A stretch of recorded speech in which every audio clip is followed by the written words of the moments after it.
Cochonou, le saucisson au bon goût depuis 1971, vous présente Sud Radio, y a pas d'âge. Catherine Bully, David Arthur. Bonjour Frédéric, bonjour à tous. Avant de se retrouver à midi dans l'excellente émission Y a pas d'âge, je suis là ce matin car il n'y a pas d'âge pour pousser un coup de gueule contre la fermeture de nuit ou le week-end d'un trop grand nombre de services d'urgence d'hôpitaux. Une crise jamais vue qui tend à s'aggraver partout en France, faute de personnel, en particulier de médecins urgentistes intérimaires. Et pour parler des conséquences désastreuses qu'ont ces fermetures des urgences, entre autres pour les plus de 60 ans, nous recevons ce matin Catherine Joanneau, professeure d'histoire-géographie et surtout membre du collectif Urgence Dracénie, qui se bat depuis 2 ans pour faire rouvrir les urgences de nuit de l'hôpital de Draguignan avec de vraies conditions d'accueil. Bonjour Catherine Joanneau. Bonjour monsieur. Bonjour. Alors Catherine, la fermeture des urgences de Draguignan, ça concerne combien de personnes et combien de communes ? Écoutez, 120 000 personnes en basse saison touristique et puis beaucoup plus l'été puisque le tourisme en Dracénie, ça représente plusieurs millions de nuitées. Et en tout, entre les communes de Dracénie et du Haut-Var, c'est environ une 40aine de communes. C'est bien pour ça qu'il faut que nos urgences soient ouvertes toutes les nuits et pas seulement les veilles de week-end. Mais tout à fait. Et alors, qu'est-ce que ces fermetures d'urgence la nuit impliquent pour les pompiers et comment font-ils ? Eh bien, ils doivent aller plus loin. Donc, pour eux, c'est plus de travail, plus de fatigue. Quand l'hôpital de Draguignan n'accueille pas les patients la nuit, ils doivent les emmener, par exemple, à Fréjus. Et encore, Fréjus, c'est le plus près. Et alors, le plus absurde, c'est que le lendemain matin, les ambulances, bien souvent, ramènent les patients à l'hôpital de Draguignan. Donc, c'est de la fatigue en plus pour les pompiers. Et puis, c'est de l'inquiétude et c'est absurde et fatigant pour les patients et pour leurs familles. Voilà. Et rappelons que Fréjus est à 35 minutes de route de l'hôpital de Draguignan, ce qui est quand même très très loin. Alors justement, l'hôpital de Draguignan fait parler de lui dans cette lutte, mais il y a d'autres hôpitaux dans votre région qui sont concernés par la fermeture de ces urgences ou c'est le seul ? Eh bien, malheureusement, hélas, non, il y en a d'autres. Par exemple, à Manosque, qui est dans le département voisin, les urgences de nuit sont fermées.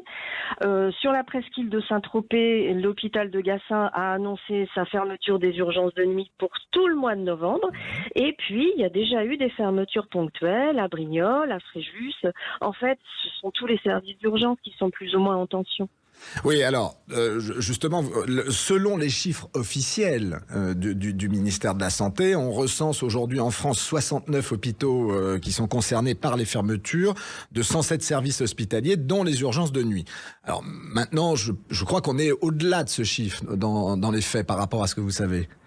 Effectivement, les chiffres du ministère minimisent la réalité. Si on prend ceux de l'association des médecins urgentistes, en réalité, ce sont la quasi-totalité des services d'urgence en France qui ont des problèmes de personnel.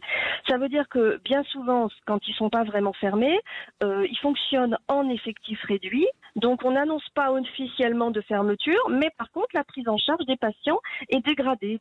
Ça veut dire des délais supplémentaires. Ça veut dire quelquefois qu'on renvoie chez eux les gens sans avis médical.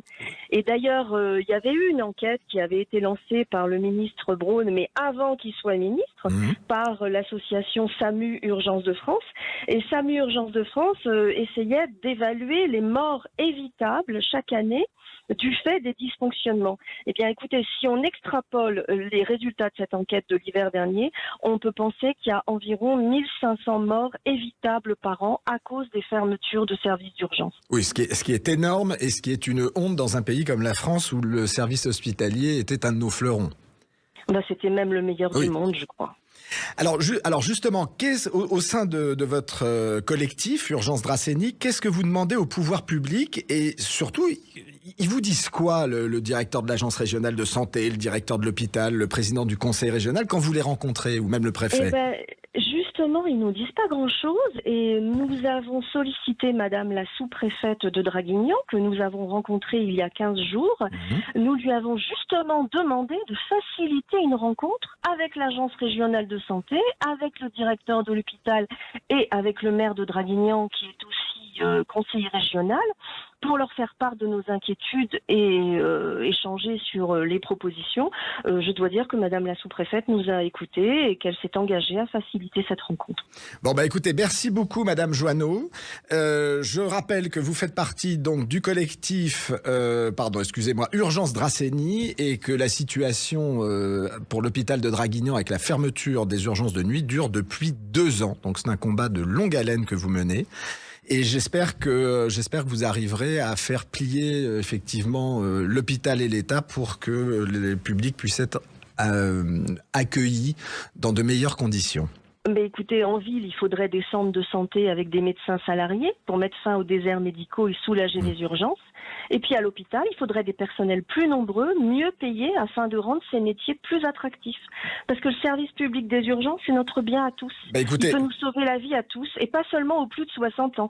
Ça devrait être une priorité du budget de la sécurité sociale. Je me permets de rajouter que nous avons une page Facebook du collectif Urgence Hôpital Dracénie, où vous pouvez suivre nos actions. Nous n'y manquerons pas, puis on reviendra sur le sujet. Je vous rappellerai un peu plus tard dans l'année. Merci beaucoup, Madame Joanneau. Bonne journée. Au revoir, monsieur. Au revoir. Alors, et nous, Frédéric, on va se retrouver à 12h avec Catherine Bully, l'excellente Catherine Bully, dans l'émission Y a pas d'âge, avec au sommaire aujourd'hui, Y a pas d'âge pour oser en parler. On vous dit tout sur les aides auxquelles les petites retraites ont le droit pour gagner beaucoup plus d'argent chaque mois. Et c'est du sérieux. Y a pas d'âge pour s'instruire. De plus en plus de retraités fréquentent les bancs des universités pour continuer à s'instruire, pour se faire des copains, et puis pour se faire des copains plus jeunes, faut le dire. Et Henri Lecomte sera avec nous. Alors à tout à l'heure à tous, et à tout à l'heure Frédéric. Sud Radio, y a pas d'âge. Avec Cochonou, le saucisson au bon goût depuis 1971. Cochonou, un petit bout de chez nous.